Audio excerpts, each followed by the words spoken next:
The Laughing Cavalier here, presenting to you another tale of these troubled times. Today I shall be discussing one of the most enduring mysteries regarding the sinking of the Titanic, the story of an officer shooting two men before turning the gun on himself. It has been portrayed in a few films, most notably in James Cameron's 1997 Titanic. Women and children only!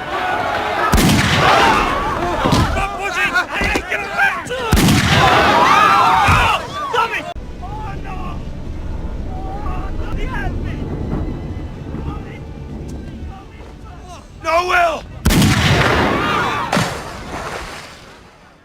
Before I begin though, I'll highly recommend you check out the WilliamMurdoch.net website that has an extensive list of eyewitness accounts and has been my go-to source for this topic.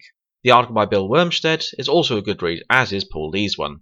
The gist of the story is this. At around 1:25 AM, Chief Officer Wilde issued pistols to the other senior officers of the Titanic in case they were needed to control the crowds. Fifth Officer Lowe definitely used his own private pistol, firing a few shots into the air to warn people trying to swamp the boat he was lowering.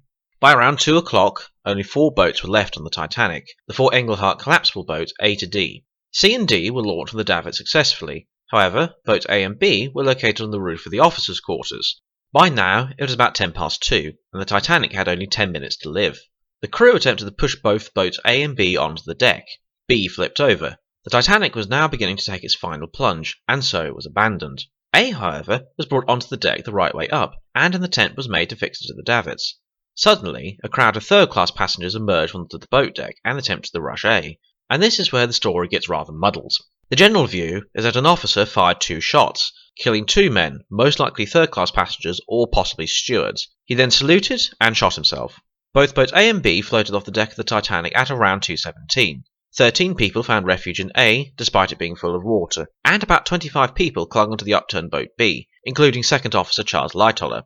Rumours soon circulated amongst the survivors as to what had happened with the shooting, which when the Titanic arrived in New York was picked up and circulated by the press. The most common stories being that either the captain, the chief officer, or the first officer had been the one to kill themselves. Over the decades, though, it was dismissed as another sensationalist myth of the Titanic story, along with men deliberately dressing up as women and third-class passengers being physically held below decks. The story got some more attention, though, when Walter Lord devoted a chapter to the incident in his book The Night Lives On. It was really rekindled, though, in Cameron's 1997 depiction of First Officer Murdoch killing himself, coupled with him apparently taking a bribe from Billy Zane's character, causing some more outrage, and rekindled the debate, which has lasted ever since. If we are to make an attempt to establish the truth of this story, we must first look at the primary accounts that mention a shooting and or a suicide. When Walter Lord wrote his seminal work, A Night to Remember, he had only come across one account, and so he dismissed the story. However, by the time he had written The Night Lives On, he found another account, and in the years since more have been uncovered. The first account we should look at is by Eugene Daly, a third-class passenger who was on the Titanic at the end and survived by clinging onto collapsible B. He left a few accounts that made mention of a shooting. The first was in a letter he dictated when he was recovering on the Carpathia. In it he says, "Finally, some of the women and children were let up, but we had quite a number of hot-headed Italians and other peoples who got crazy and made for the stairs. These men tried to rush the stairway, pushing and crowding and pulling the women down, some of them with weapons in their hands. I saw 2 Dagos shot, and some that took punishment from the officers." In an interview he gave to the Chicago Tribune, he further stated that the only panic at the beginning, as I understand it, was in the steerage, where there were many persons who lacked self-control. There was no shooting, as I learn, except that a steerage passenger told me he saw an officer trying to control the maddened rush by shooting 2 persons. The same officer shot himself a minute later. In May, he wrote a letter to his sister with yet another different account. At the first cabin, when a boat was being lowered, an officer pointed a revolver and said that if any man tried to get in, he would shoot him on the spot. I saw the officer shoot 2 men dead because they tried to get into the boat. Afterwards there was another shot, and I saw the officer himself lying on the deck. They told me he shot himself, but I did not see him. I was up to my knees in water at the time. Everyone was rushing around, and there were no more boats. I then dived overboard. He would give interviews in the Daily Telegraph and other newspapers that were very similar to the above. In June 1915, he gave testimony before the limitation of liability hearings. Whilst we don't have the originals, the New York Times reported that he saw 3 lifeboats lowered, and when he attempted to get in one, an officer threatened him, although the boats were far from full. He said he heard 2 shots at this time, and later saw 2 men lying on the deck, and was told they had been shot. The second main eyewitness to a shooting is George Rhymes. He was a first-class passenger, also on the Titanic at the end, and managed to survive in collapsible boat A. In a letter to his wife, dated 19th of April 1912, he wrote that, whilst the last boat was leaving, I saw an officer with a revolver fire a shot and kill a man who was trying to climb into it. As there remained nothing else for him to do, the officer told us, "Gentlemen, each man for himself. Goodbye." He gave a military salute and then fired a bullet into his head. That's what I call a man. At the limitation hearings, he was briefly asked about the shooting. Question: did you hear any particular noises? Yes, I heard 2 pistol shots. Question: about how long before the ship sank? About 40 minutes before she sank. At the same hearing, he also stated that after the disaster, I lost my memory for about 2 months. That is, my memory was not as good as it usually was. The third primary account we have is from first-class passenger Richard Norris Williams. He was swept into the sea when the Titanic went down, but managed to cling on to collapsible A till he was let in. His account says that, "Presently, we found ourselves on the captain's bridge. Only 2 other people were there, Captain Smith and a quartermaster. The ship seemed to give a slight lurch. I turned towards the bow. I saw nothing but water with just a mast sticking out of it. I don't remember the shock of the cold water. I only remember thinking, suction, and my efforts to swim in the direction of the starboard rail to get away from the ship. Before I'd swam more than 10 feet, I felt the deck come up under me and found we were high and dry. My father was not more than 12 or 15 feet from me. I heard the crack of a revolver shot from the direction where I'd left Captain Smith. I did not look around." These are the 3 main accounts that are often cited when looking at the officer shooting. There are also accounts from other passengers on the Titanic who heard of the shooting but did not see it. People in the lifeboat some way off who describe hearing and in some accounts seeing the shooting, and survivors who heard the story second hand from others. I'll provide a link to all of these below, but will mention the following as being of particular interest. First-class passenger Peter Dennis Daly, no relation to third-class passenger Eugene, who was on the ship at the end and remembered hearing some shots, and was told by a passenger or a crew member before the ship sank that an officer had committed suicide. Third-class passenger Johan Selvin Svensson, who was in lifeboat 13, declared that he saw a man whom he thought to be one of the officers shoot himself. He put his gun right in his mouth and shot. He also says there was considerable shooting on deck. After they were in the boat, they heard many shots. First-class passenger Jane Robert McGough, who was in lifeboat number 7. We saw no men shot, but just before the finish we heard several shots on the bridge, just before the Titanic went under. I was told that Captain Smith or one of the officers shot himself on the bridge just before the Titanic went under. I heard also that several men had been killed as they made a final rush for the boats, trying to cut off the women and children. Third-class passenger Oscar Wilhelm Olsen, who was on the Titanic at the end and survived in either collapsible A or B. He saw First Officer Murdoch around collapsible A and stated that, "We saw the water come up and up until it almost reached him. Then we heard a pistol shot. Many people thought he had shot himself." Third-class passenger Carl Olaf Janssen, who most likely survived in collapsible A, was interviewed in the New York Times, saying, "Suddenly I heard shrieks and cries amidships, and the sharp reports of several shots. People began to run up by me toward the stern of the ship, and as I started to run, I realized that the boat was beginning to go down rapidly. There was another report, and then her nose was being buried. A wave struck me, and I went overboard." The Chicago American also published an interview with him that further clarified his experiences. "Shortly before the last boat was launched, I glanced towards the bridge and saw the chief officer place a revolver in his mouth and shoot himself. His body toppled overboard. I waited for the last boat to leave and then jumped overboard myself. I was swimming not more than 20 feet from the ship when she upended and went down." The paper stated that he had seen Murdoch shoot himself, although he himself did not identify him as such. Whilst we will never be sure, there does seem to be some evidence that a shooting of some sort occurred in those final minutes. The question is, if an officer did shoot himself, and possibly 2 or more passengers/crew, who was it? At this point in the video, it is helpful to draw up a list of people it might have been. The following officers are the ones who died on the Titanic: Captain Smith, Chief Officer Wilde, First Officer Murdoch, Sixth Officer Moody, and Chief Purser McElroy.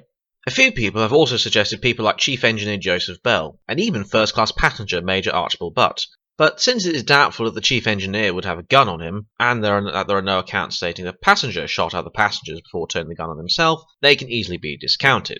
We shall now examine each person in turn, look at whether they had a motive for suicide, whether they were in the right place, whether there is any evidence that suggests they committed suicide, and any evidence that suggests the opposite. Firstly, Captain Smith. Motive. As captain, he was directly responsible for the ship and everyone aboard. Whilst debate still rages to this day as to whether the collision with the iceberg could have been avoided, it is feasible that he could have felt guilt at what had occurred and decided to commit suicide. There is also the motive of wishing a quick death as opposed to freezing to death in the water. Location. It is generally assumed that the captain was last seen in the bridge area, not far from the alleged shooting area. Evidence in favour. Captain Smith was presumably given a pistol at around 1:40 by the chief officer. Richard Norris Williams stated that he heard a gunshot from the direction of the bridge when he had just left the captain. A few other passengers also claimed that they heard the captain had shot himself. Evidence against. Captain Smith was fairly recognisable as the Commodore of the White Star Line, and it is unlikely to have been confused for a lower-ranking officer. Daly and Rhymes make no mention of the captain in their accounts, not to mention that the captain didn't personally supervise the launching of the collapsibles from what we can tell. We also have some evidence that suggests a different fate. Wireless operator Harold Bride, who was on the port side helping to push off collapsible B, stated that, just as the boat fell, I noticed Captain Smith dive from the bridge into the sea. A few other sources suggest that he was in the water. Colonel Gracie, a first-class passenger, said that when he was clinging onto collapsible B, another survivor turned away a man who shouted back in a powerful voice, "All right, boys, good luck and God bless you," and he swam away. Although Gracie did not see the man, it is possible, though, that this was the last sighting of Captain Smith. Secondly, Chief Officer Wilde. Motive. Some have suggested that the death of his wife and 2 sons may have caused him to despair. Also, again, if it were a choice between freezing to death or quick death, then the latter may have seemed a better option. Location. Wilde was involved in the lowering of collapsible C and D. Since C started lowering before D, he most likely crossed over to the port side of the ship. He was either in that area or around the bridge area when the ship went under.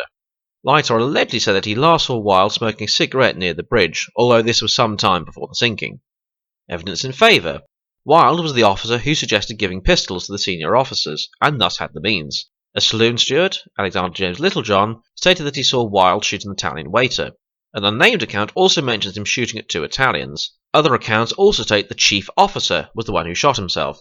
Lightoller allegedly stated that the last thing Wilde told him was that they didn't particularly care how he went. Evidence against. Since his wife and 2 sons had died a year and a half before the sinking, it is rather a stretch to say that finally caused him to commit suicide, not least because he had 4 sons back home waiting for him.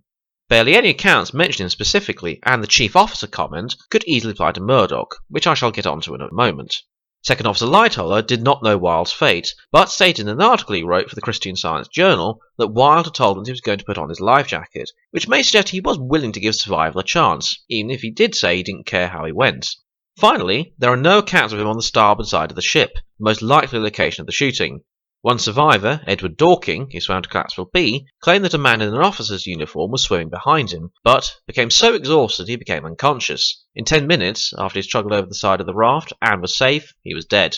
Jack Thayer, a first-class survivor, also on B, stated that one call that came round was, "Is the chief aboard?" Whether they meant Mr. Wilde, the chief officer, I do not know.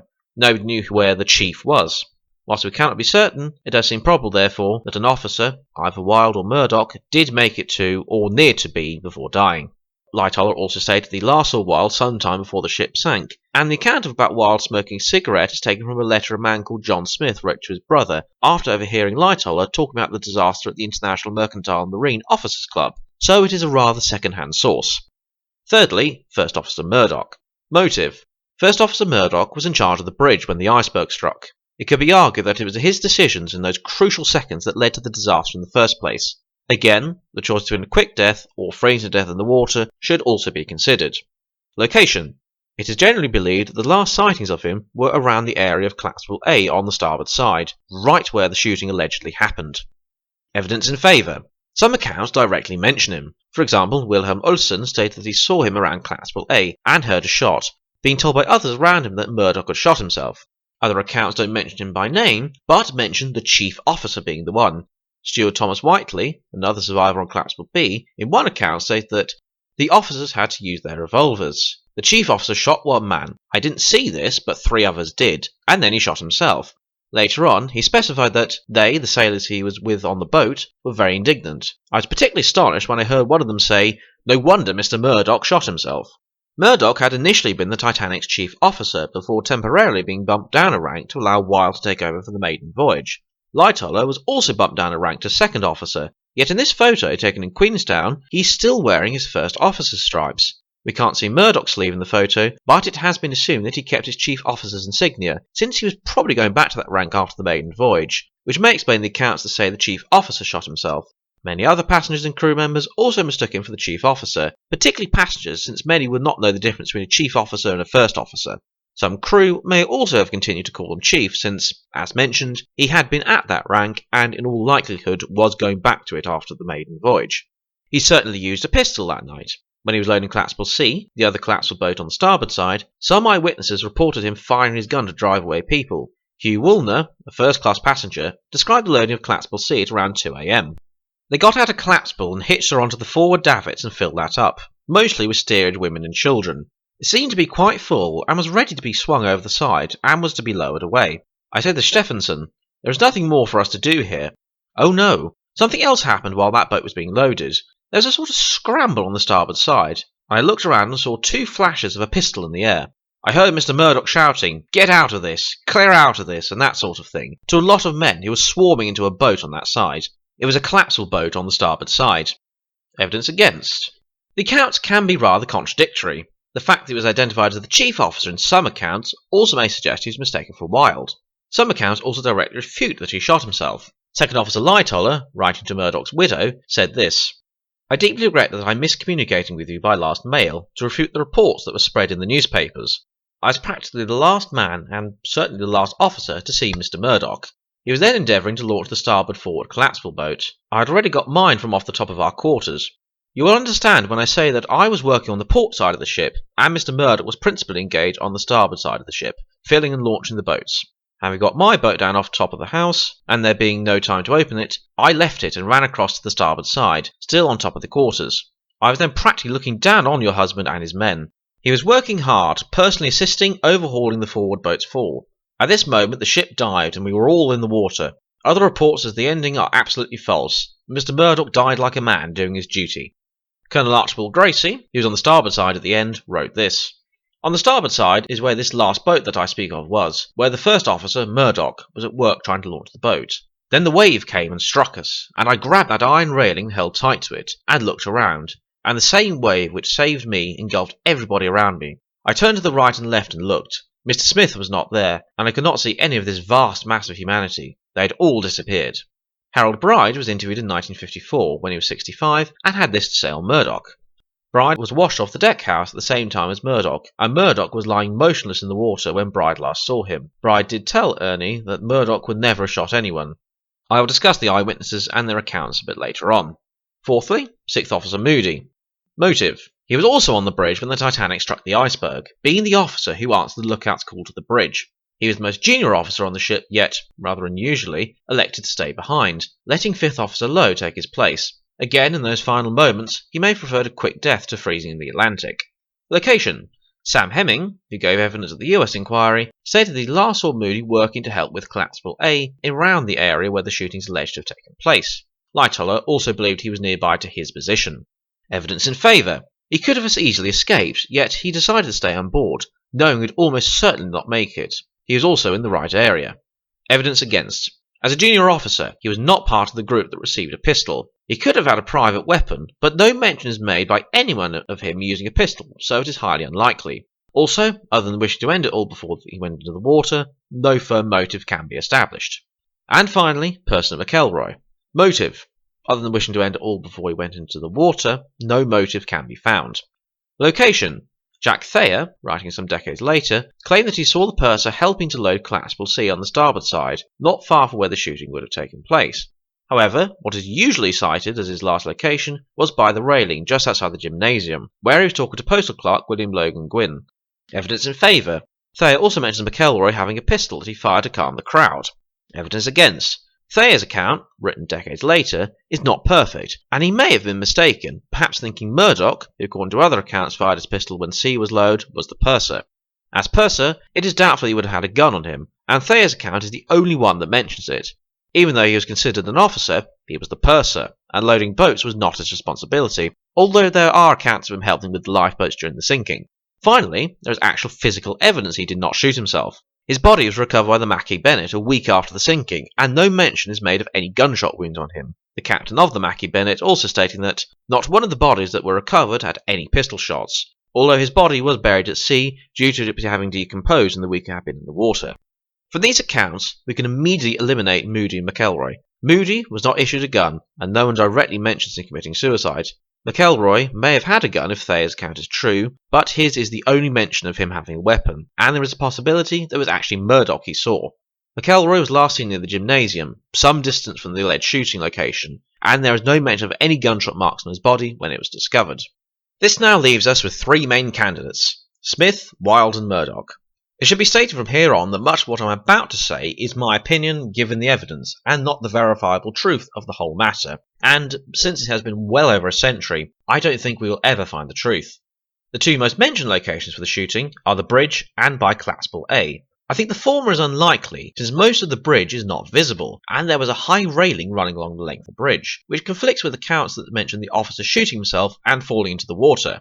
Most accounts that mention the bridge seem to say that the shooting came from that general direction, for example Richard Norris Williams' account, which could easily apply to Collapsible A, which was right next to it. Given this, I think Captain Smith can be ruled out for the above reason, and also for the following. We have no firm account of him shooting himself, the closest again being Richard Norris Williams, who stated that the pistol shot came from the direction where he left the captain. We have some accounts of him jumping overboard before the ship went down, and, most importantly, he was a very recognisable and famous figure. It is doubtful that so many accounts would have mistaken him for a clean-shaven first officer. Thus we are left with two officers, Wilde and Murdoch. Wilde has for a long time been something of a mystery, since he was not mentioned nearly as much as the other officers in people's accounts. We have references to him on top of the officers' quarters helping with A and B, on the bridge taking a last cigarette, and even a few of him reaching B in the water before dying. With Murdoch, we have firm references to him working to affix Collapsible A to the davits, right where the shooting happened. He definitely had a weapon that night. The main problem, though, is the fact that both Wilde and Murdoch were mistaken for being at the same rank due to the last-minute reshuffle of the ship's officers. Is it possible, then, that Wilde actually crossed over to the starboard side to help with A? Accounts seem to point, though, to Murdoch being the candidate in the right place at the right time. But can the testimony be trusted? We will look at the accuracy of the eyewitness reports that specifically mention a shooting and or a suicide. Firstly, Eugene Daly. He left a few accounts in the aftermath of the disaster, and each one seems to change the details every time. The first one states that he saw two Italians shot. The second, that he didn't see them shot, but heard it from someone else, who also saw an officer shoot himself. Then he states again that he saw the two men shot and saw the officer lying dead on the deck. Finally, he even said that the officer in question threatened him with a pistol. I don't think he was lying or anything in his accounts, but was probably confused and dazed from his experience. In those last minutes, he may have heard gunshots and heard from other passengers that a shooting of some sort had taken place. Then, after he'd survived his ordeal in the water, he tried to remember back to those last few frantic minutes and piece together what he could, hence why his account changes. Some discrepancies arise, though, in his last account, where he states that he saw 3 boats launched half empty, meaning that he had been up on deck for a while, whereas in earlier accounts he was part of a rush of third-class passengers towards the end. This may suggest that the alleged shooting perhaps happened earlier. Secondly, George Rhymes. His account seems pretty clear. As the last boat was leaving, the officer said there was nothing left and shot himself. However, what did he mean by the boat leaving? Collapsible A certainly did not leave the Titanic. Murdoch and others, according to accounts, were in the process of attaching the boat to the davits. There is physical evidence of this on the wreck. The lifeboat davit that would have taken Collapsible B is in the outward position, which it would have been in after it launched its previous boat. Since B had to be abandoned, they made no attempt to wind the davit in. On the starboard side, though, one of the davits for A is still standing in the upright position, suggesting it had been wound up ready to attach another boat, confirming eyewitness testimony that said the boat was in the process of being prepared when the Titanic went down. If this was the case, Rhymes surely must have meant an earlier boat. In his second statement, he also said that he heard 2 pistol shots 40 minutes before the Titanic went under. He may have been off in his timings, but even so, he clearly thought it happened well before 2:15. Then there is the fact that he claims he went down to his cabin to get a picture after the shooting. Problem is, at 2:15, his cabin would have been underwater. Finally, after surviving the ordeal, he claims he'd lost his memory for 2 months, or, as he put it was not as good as it was. Again, I don't think he's lying. He probably heard or saw some sort of shooting, but the details may have gotten muddled up.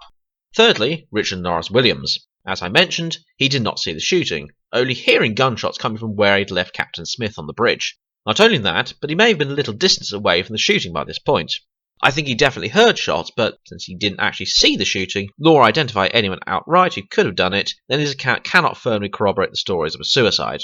There are also lots of accounts that are not really first-hand. Thomas Whiteley, for example, did not see the shooting, but heard it from 3 other men he was clinging onto a lifeboat with. As with any rumour, it spread amongst the other passengers and was soon seen as fact. On the ship itself, we see this with Peter Dennis Daly hearing gunshots and being told by another unnamed passenger or crew member, who more than likely died shortly afterwards when the ship sank, that he'd heard that an officer had shot himself. There are even those who were right next to Collapsible A and heard shooting but did not see an officer do so, again only being told what had happened. Eugene Daly is an example of this, stating that he was knee-deep in water in one of his accounts, seeing Murdoch one moment, and the next he heard a shot and Murdoch had disappeared. The fact that Murdoch is knee-deep in water at this point is interesting to note, since other accounts say the suicidal officer was lying on the deck afterwards, which would not have happened if the officer was standing surrounded by water. That is, unless we take into consideration the accounts state that the deck actually rose slightly before plunging again. It could be possible that the suicidal officer was washed back up onto the deck, but I personally doubt this explanation. We have some major problems though when it comes to the location and timing of the shooting as well. As I've discussed, it is usually accepted that if a shooting happened, it was at boat A at around 2:15, just as the ship was beginning its final plunge. Rhymes and a few others though place it earlier. One theory that has been put forward is that the shooting did not take place at 2:15 when A was launched, but happened at 2 o'clock when either Clapswell C or D were launched, since these were the last boats lowered from the davits at around 2 a.m. Is it possible then that the shooting happened at this time? There is some evidence to support the idea. Peter Dennis Daly said that he'd heard from another passenger or crew member that an officer shot himself while he was still on the Titanic. I find it highly unlikely that, if it happened at 2:15, just as the Titanic was beginning its final plunge, that a couple of people would have time to stand around there and have a chat about a shooting that had happened moments earlier. If it was at 2, then the passenger could have had plenty of time to walk around, meet Daly, and tell him what had happened. Sadly, he does not name the passenger or crew member he heard the information from, so we have nothing firmly to corroborate his account. The problem, though, is that Eugene Daly distinctly said he was up to his knees in water, which would have been at 2:15. One solution to this could have been that some eyewitnesses heard or saw the gunshots at sea at 2 o'clock, but did not see the shooting at 2:15, which other eyewitnesses did see. Could they then, on the Carpathia, have talked to the survivors who saw or heard of a shooting and merged the two events into one? Could the opposite be true? Was there no shooting at 2:15, but it was instead confused with an earlier shooting at 2? Were there two shootings at 2 and 2:15 that were merged into one by survivors, maybe with both Wilde and Murdoch shooting themselves, leading to all the conflicting accounts about a chief officer killing himself? We have some eyewitnesses in the lifeboats, but could they have seen what was happening? Laura Francacelli, who was aboard lifeboat number 1, infamously sent off with only 12 people when it had capacity for 45, claimed that she saw an officer shoot himself, but her boat left the ship much earlier, and by 2:15 was 200 yards away from the Titanic according to her own account, so it is doubtful she would have witnessed any shootings. Even if the boat was fairly close, I doubt anyone would have been able to make out details clearly. The testimony, however, cannot be dismissed due to the distance. They could definitely hear what was going on, and gunshots were definitely heard. In regards to the testimony for those who did not see a shooting, in many cases theirs is equally as questionable. Lightoller stated that he could see Murdoch working on Clapswell A. However, he was busy freeing B from the officers' quarters, and was not long afterwards swept into the ocean. He said himself he was standing on top of the bridge when he last saw Murdoch, so did he just walk over to the other side of the ship to watch Murdoch and possibly Moody struggling below to hook A to the davits whilst doing nothing? Was it a case of him trying to comfort Murdoch's grieving widow by consoling her that her husband had died bravely? At the start of the letter, he stated that he wished to dispel the story that was circulating in the papers about the suicide. Colonel Gracie's account also has its flaws. Whilst he was meticulous with his research for his book, he did unwittingly get some details wrong, such as his claim that the ship went down in one piece, which, as we know now, was wrong, and even at the time, there were more eyewitnesses claiming it had split in half compared to those who said it went down in one piece, although the official position for the next 70 years was to be that she went down in one piece. Gracie, though, wasn't deliberately lying, as we can see with his account. He was swept up by a wave and last saw Murdoch working the davits. As some accounts mention, the shooting happened just as the wave hit. It is possible he was already in the water, struggling for his life, and missed any shots that may have been fired. However, in his book it appears that, contrary to the diagram, he had walked away from the bridge area and was further aft when the wave hit, again meaning that he missed any shootings. Bride also has his inconsistencies. Before the sinking, he had taken an ice warning to the bridge and given it to an officer. At the British inquiry, though, he could not remember which officer he gave it to, also stating that he could not remember what they looked like. So how would he know it was Murdoch if he cannot recognise anyone? More importantly, though, his 1912 testimony consistently places on the port side around Clapswell B, not A, which again casts doubt upon his testimony over 40 years later when he's in his mid-60s. These are my concluding thoughts and, as stated earlier, should not be taken as sacred gospel or as historical fact. I think in those final moments there were definitely shots fired. It is unclear, though, if two men were shot and or an officer shot himself afterwards. But if such a thing happened, then Murdoch is the officer in the right place to have done so, although Wilde cannot be discounted. That is assuming the shooting took place at 2:15. The argument that the gunshots were fired earlier, during the loading of either Clapswell C or D, seems quite probable in my mind. We have a firm account of two shots being fired by Murdoch at sea, so it is possible that the incident was turned through hearsay and rumour into a shooting. Although again we have other such inconsistencies, such as some eyewitnesses saying they were up to their knees in water when they saw or heard the shooting, suggesting later on as the Titanic was going under. It is possible that the sound of the snapping wires that held the ship's funnel, or some sort of other object crashing loose within the ship as it went down, was mistaken for a pistol shot, but I personally doubt that. I'll make a final note on eyewitness testimony. As you can see, the only consistent thing with the testimony of the eyewitnesses is that it is incredibly inconsistent. Some, like Rhymes, saw a shooting, whilst others, like Gracie, probably not too far away, saw none at all. We have people saying that the chief officer shot himself, but probably did not know who that was, and just said they were the chief, since it sounds important.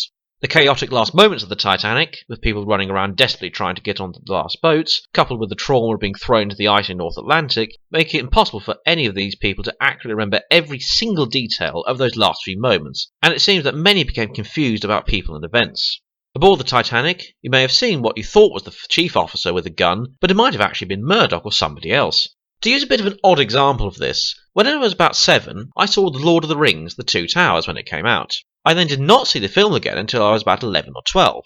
I honestly thought the character of Legolas had died at Helm's Deep, since I remembered seeing a blonde elf getting killed in that battle. So surprised when, seeing the film years later, I found I muddled him up for Haldir. Aboard the Titanic, the same sort of thing could have happened with people mistaking officers, gunshots being heard when they may or may not have been, and so on.